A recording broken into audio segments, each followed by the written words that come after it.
দিছে হাসনাত আব্দুল্লাহ লেভিনচিউস। হচ্ছে আমার কাছে মনে হয়েছে যে কিছু বিষয় নিয়ে কথা বলা উচিত, যেহেতু টকশো বা অন্যান্য জায়গাগুলোতে যাওয়া হচ্ছে না, বা আহ, নির্বাচনী ক্যাম্পেইনের কারণে ব্যস্ত থাকা হচ্ছে, যেহেতু যাওয়ার সুযোগ হচ্ছে না, সেজন্য আমার কাছে মনে হয়েছে যে আপনাদের কাছে কিছু বিষয় ক্লিয়ার করা উচিত।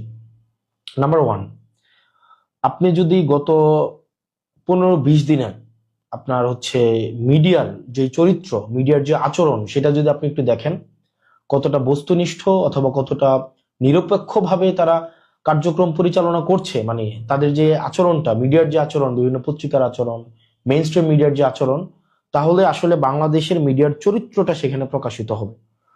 আপনি দেখবেন 5ই আগস্টের পরবর্তী সময়ে প্রত্যেকটা মিডিয়ায় যারা টকশো করে, এবং টকশোতে যাদেরকে আমরা প্রতিনিয়ত দেখি, আমরা প্রত্যেকটা মিডিয়া আমাদেরকে যেভাবে প্রশ্ন করেছে, প্রত্যেকটা বিষয়ে, আমরা টি শার্ট কোন জায়গা থেকে কিনি, কয় টাকা টি শার্ট কেনার টাকা পাইছে কই, খাওয়ার টাকা পাইছে কই, রিক্সায় ওঠার টাকা পাইছে কই, গাড়িতে ওঠার টাকা পাইছে কই, প্রত্যেকটা জিনিসকে যেভাবে প্রশ্নের মধ্যে হচ্ছে নিয়ে এসেছে, এবং মিডিয়াতে এগুলো নিয়ে কেউ হচ্ছে রেস্টুরেন্টে খাইছে, সেটা নিয়ে হচ্ছে ঘন্টার পর ঘন্টা টক শো হয়েছে।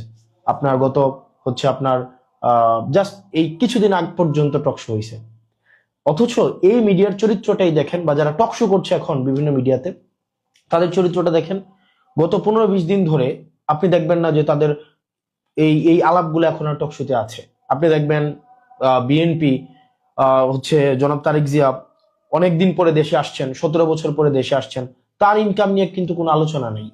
একটা এতদিন পরে উনি এসে আপনার হচ্ছে উনার অর্থ কিভাবে সংস্থান হচ্ছে, উনার জীবন নির্বাহ কিভাবে হচ্ছে, উনি কিভাবে এত বড় শোডাউন দিচ্ছেন, উনার নিরাপত্তার যে অর্থ সেটা কোন জায়গা থেকে সংগ্রহ করা হচ্ছে, এই বিষয়গুলো কিন্তু নিয়ে কেউ প্রশ্ন করছে না, একজনও না। আপনি একটা ব্যক্তিকেও আপনি দেখবেন না সেগুলো নিয়ে প্রশ্ন করতে।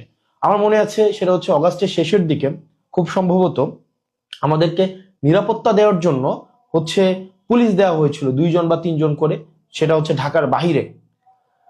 তো একটা জাস্ট একটা একটা প্রোগ্রামে কোন একটা জায়গায়, তখন এই টকশোজীবীদের আমরা দেখেছি যে আহ, যে আপনার কি পরিমাণ উৎসাহ প্রকাশ করতে, যে রাষ্ট্রীয় অর্থ খরচ করে এভাবে নিরাপত্তা দেওয়া, বা এই অর্থ কেন সরকার বহন করবে।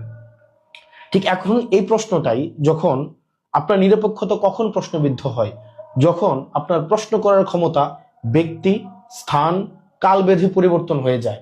অর্থাৎ আপনি যখন ক্ষমতাকে প্রশ্ন করতে পারেন না, আমি এটা বলছি না যে আমাদেরকে প্রশ্ন করা কোনো